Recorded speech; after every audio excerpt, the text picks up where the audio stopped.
ধন্যবাদ। আপনি যেমনটি বলছিলেন, আপনি ইতিমধ্যে জেনেছেন উত্তরা দিয়াবাড়ির মাইলস্টোন যে মেইন ক্যাম্পাস রয়েছে, সেই ক্যাম্পাসের ক্লাসরুমে কিন্তু একটি বিমান আসতে পড়েছে।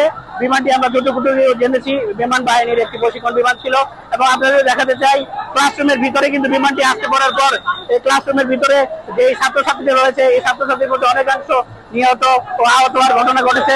আপনি বলে রাখতে চাই ইতিমধ্যে এখানে নৌবাহিনী, সেনাবাহিনী এবং অন্যান্য যে র্যাব এবং পুলিশ সদস্যরা কিন্তু আহত এবং নিহতদেরকে উদ্ধার করার কাজ চলছে।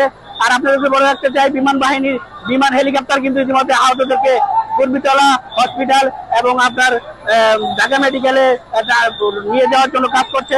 এখানে বাবা মারা যারা রয়েছে স্টুডেন্টদের বা ছাত্রছাত্রীদের, তারা কিন্তু এসে এখানে কান্নাকাটি করছেন।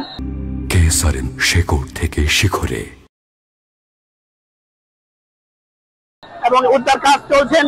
এই পর্যন্ত কতজন আহত এবং নিহত হয়েছেন এই সঠিক তথ্য আমরা জানতে পারি নাই, তবে আপনাদেরকে সর্বশেষ আমরা জানাতে চেষ্টা করব। এই ছিল আমার কাছে উত্তরা দিয়াবাড়ি মাইলস্টোন ক্যাম্পাস থেকে বিমান দুর্ঘটনার সর্বশেষ।